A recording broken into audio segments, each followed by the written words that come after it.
Memasuki hari Rabu, kita sudah mulai memasuki hari kedua kurang lebih Donald Trump menguasai atau mulai menjabat di Gedung Putih.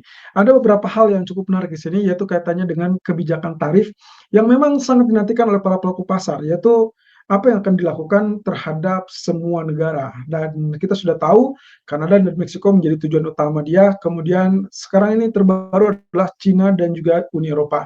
Tapi tunggu dulu, mungkin ada beberapa hal yang perlu kita ketahui bersama di mana kebijakan-kebijakan tersebut sepertinya ya bisa dibilang belum terlalu menggigit ataupun belum terlalu, menekan terhadap sentimen pasar. Nah, jangan lupa juga tinggal menghitung hari kita akan berhadapan dengan Chinese Lunar New Year atau yang kita kenal dengan Tahun Baru Imlek. So, seperti apa kira-kira ulasannya? Kurang lebih kita lihat berikut ini. Oke, so topik utama kita masih tetap berkisar pada apa yang disampaikan oleh Donald Trump dan lagi-lagi saya ingatkan teman-teman, ini adalah waktu di mana kita memang harus mengetahui atau bahkan mencermati setiap tindak tanduk dari Donald Trump. Mengingat di periode pertama atau term pertama 2017, itulah yang terjadi. Sepanjang hari, sepanjang waktu, selalu akan ada apa yang diucapkan oleh Donald Trump, baik itu hanya berupa tweet ataupun bahkan ucapan yang disampaikan dalam wawancara. Nah, ini dia. Yang terbaru kaitannya dengan US versus Meksiko dan juga Kanada. Kita sudah tahu bersama target tarifnya adalah kenaikan 25% untuk semua barang-barang impor dari Kanada ataupun Meksiko dan itu akan dimulai per 1 Februari mendatang. Nah, ini usut punya usut ternyata strategi yang memang dilakukan oleh Trump atau dilancarkan oleh Donald Trump ini sepertinya memang menargetkan suatu kebijakan ataupun suatu keputusan bersama atau kesepakatan bersama. Itulah yang diinginkan oleh Donald Trump, yaitu terkait dengan negosiasi ulang terkait dengan perdagangan. Apa itu yang disasar? Ternyata Trump menginginkan pabrikan ataupun ya industri otomotif itu kembali ke Amerika yang semula ada dibuka di Kanada ataupun bahkan di Meksiko, itu harus pindah ke Amerika. Ya, sepertinya tercium ya bau sesuatu hal di bawah ini adalah ancaman yang sifatnya agak tricky untuk negosiasi. Kemudian yang kedua adalah Uni Eropa. Ya, setelah Kanada dan Meksiko, sasaran mereka beralih kepada Uni Eropa, tapi belum diketahui berapa persen. Tapi kalau tidak salah, semula itu adalah target di 10%, mirip dengan apa yang dilancarkan ataupun yang ditargetkan kepada negara-negara lain seperti China. Nah, cuman masalahnya adalah kapan dimulainya kita belum tahu. Tapi saya asumsikan bahwa semua ini adalah 1 Februari, termasuk juga untuk China. Nah, sayangnya saya belum dapatkan data yang lebih presisi, apakah dia menargetkan suatu produksi ataupun industri tertentu atau tidak.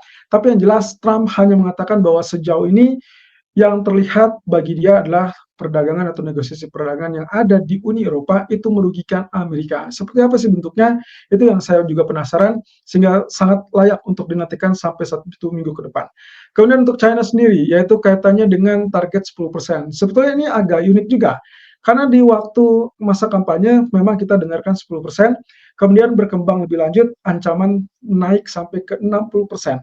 Nah, sasarannya ternyata kalau kita kaitkan dengan apa yang berkembang 1 minggu terakhir, itu adalah sasarannya kepada TikTok ya. Ini perusahaan TikTok yang dimiliki oleh China ingin atau diharuskan dilepas sehingga bisa dibeli oleh Amerika. Nah, ini kaitannya dengan pembukaan ataupun ya sempat disuspend ya kalau tidak salah TikTok tersebut, tapi kemudian sudah mulai open kembali di Amerika.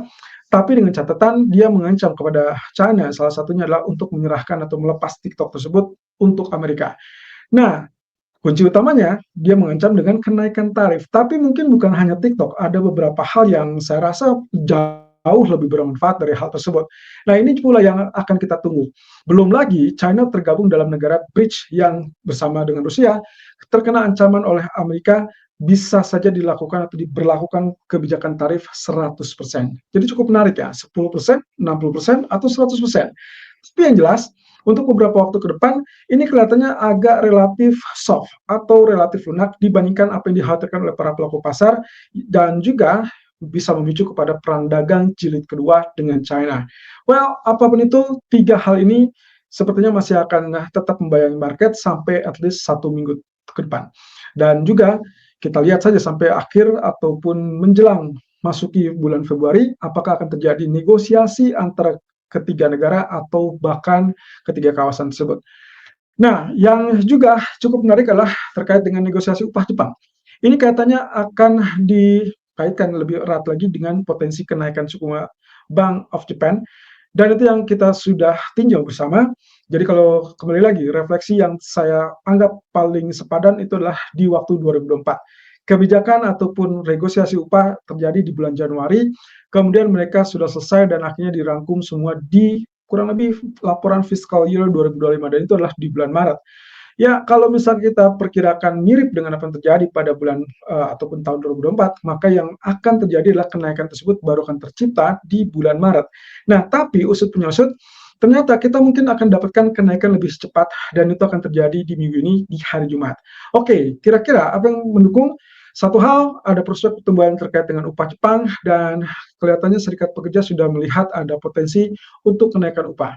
Nah, cuman masalahnya mungkin ada sedikit friksi ya, mungkin nantinya akan ada negosiasi ulang, karena dari sisi perusahaan itu menawarkan kenaikan gaji sekitar 4,74%, ini lebih rendah daripada tahun sebelumnya 5,33 ya.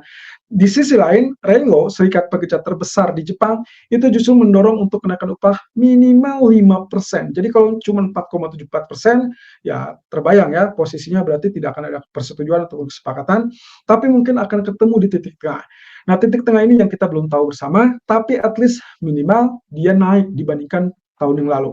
Nah, yang diinginkan justru diharapkan untuk perusahaan kecil itu naik lebih tinggi, 6%. Kenapa? Karena pondasi dasarnya menurut Tenggo itu supaya mengimbangi kenaikan yang terjadi di tingkat perusahaan-perusahaan yang lebih besar.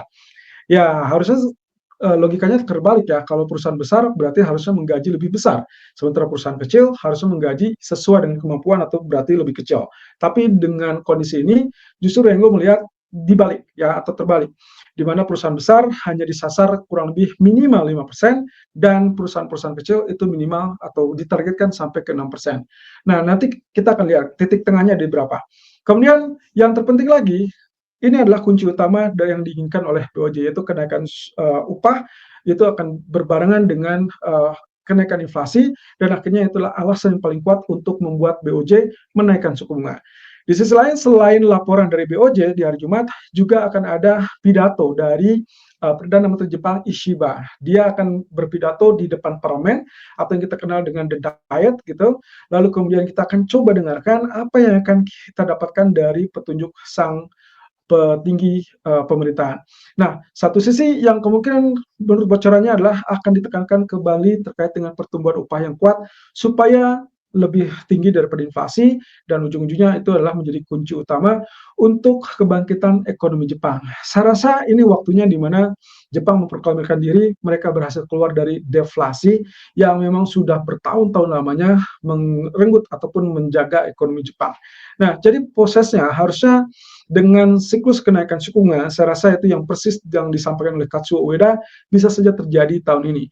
Hanya saja dia tidak akan terlalu agresif seperti yang sebelum-sebelumnya. Jadi kalau misalkan di tahun lalu kita dapatkan kejutan kurang lebih 25 basis point itu total di bulan Juli ya, tapi kurang lebih di bulan Maretnya adalah 10 basis point. Nah, masalahnya adalah apakah di tahun ini Januari dan mungkin Maret akan berturut-turut melakukan kenaikan suku bunga atau hanya Januari atau mungkin hanya bulan Maret. Nah, kita tidak tahu di pertengahan tahun keduanya atau di ya setelah bulan Agustus 2025 apa yang akan terjadi. Apakah dilanjutkan dengan kenaikan atau mereka akan pertahankan terus sampai ke akhir tahun. Tapi yang terpenting adalah bagi investor ataupun traders semua akan memperhatikan kenaikan tersebut di bulan Januari dan bulan Maret. Kalau betul terjadi, anggap saja di bulan Januari, maka yang kita harapkan adalah USD Japanese Yen mengalami penurunan dan itu pula yang diharapkan oleh para petinggi Jepang dan termasuk juga BOJ yang menginginkan mata uangnya relatif lebih kuat daripada yang terjadi saat ini selalu mendekati ke level 160 versus US dollar. Nah, ini adalah beberapa pandangan dari Pang. Saya catat dari Goldman Sachs, lagi-lagi dia menyoroti terkait dengan kebijakan tarif. Ternyata menurut mereka kebijakan tarif yang diumumkan oleh Donald Trump setidaknya dalam 2 hari terakhir relatif lebih lunak daripada yang mereka perkirakan atau dalam kata lain yang kita khawatirkan. Nah, posisinya ini kemungkinan kalau dilihat dari secara global kita tidak melihat ada ancaman yang sangat serius, terutama terkait dengan pengumuman kebijakan tarif universal ya yang diberlakukan itu hanya menyasar kepada Kanada dan Meksiko dan itu jauh lebih besar, dan kita lihat juga untuk China ternyata cuma 10%, tidak semenakutkan yang diperkirakan, dan akhirnya peluang penerapan tarif universal yang memang terkesan ditunda-tunda, itu mengisyaratkan bahwa ada kemungkinan Amerika atau dalam hal ini Donald Trump pun tidak ingin memicu inflasi. Persis dengan kemarin yang kita gambarkan di video Outlook, bahwasanya Trump tidak menginginkan inflasi tersebut melonjak, sehingga kalau kita artikan secara keseluruhan, kombinasi dengan apa yang terjadi pada Fed, Fed pun tidak ingin melihat inflasi mulai kenaikan. Berarti dengan kata lain, ujung-ujungnya kita akan melihat suku bunga akan relatif lebih rendah. Itu yang mungkin kita nantikan. Tapi Januari perkiraannya adalah FOMC akan tetap bertahan. Di bulan Maret mungkin akan dilakukan cut rate. Nah, sementara itu dari UBS, mereka melihat inflasi yang lengket sehingga suku bunga dari Federal Reserve kemungkinan hanya turun perlahan sehingga laju penurunannya tidak akan lebih tinggi daripada tahun lalu. Jadi artinya kalau tahun lalu pernah ada pemangkasan 50 basis point, atau bahkan total 75 basis point. Untuk tahun ini menurut UBS mungkin sementara waktu hanya 1 ataupun 2 kali pemangkasan, itu pun dengan laju yang lebih rendah, 25 basis point.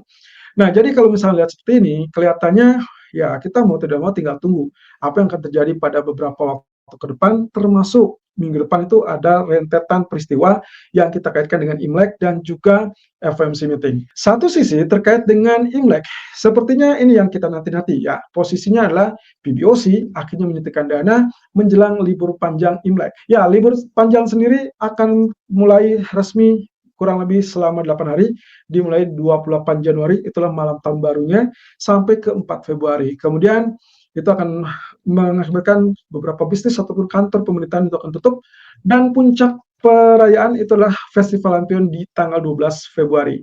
Satu sisi, PBOC menyuntikkan dana itu tujuannya untuk apa? Tujuannya adalah untuk mengantisipasi withdrawal ataupun penarikan dana yang sangat-sangat besar dan diperkirakan cukup besar ya, karena libur panjang berarti otomatis orang-orang ataupun market ya atau investor kecenderungannya adalah mencoba untuk berbagi dengan keluarga dan juga lain-lain, sehingga dibutuhkan uang cash yang sangat besar. Nah, akhirnya bank memutuskan untuk menginjek ataupun menyuntikkan dana untuk menjaga supaya likuiditas jangka pendek itu masih tetap normal, dengan artian berarti dia ingin menjaga supaya situasi ekonomi tidak tergoncang atau dalam kata lain goyah dikarenakan ada withdrawal yang besar-besaran. Bagaimana dengan dampaknya terhadap emas? Oke, ini yang cukup menarik. Setiap Imlek biasanya emas itu akan dijadikan barang ataupun hadiah, dan ini yang menjadikan tingkat permintaan di sisi retail akan relatif lebih tinggi, baik sebagai emas perhiasan ataupun emas batang. Nah, daya tarik emas ini sendiri ada 4 poin yang saya catat di sini. Yang pertama adalah imbal hasil pemerintah China yang relatif lebih rendah, sehingga mencerminkan ada harapan untuk penurunan suku bunga lebih lanjut. Nah, itu berarti PBOC sudah mendeklarasikan mereka akan mendukung untuk ekonomi. Kemudian yang kedua adalah masa depan ekonomi Cina yang masih bisa dibilang labil ataupun bahkan goyah, sehingga tingkatkan minat terhadap safe haven itu masih tetap mengalami kenaikan. Yang ketiga tentunya melemahnya nilai mata uang yuan.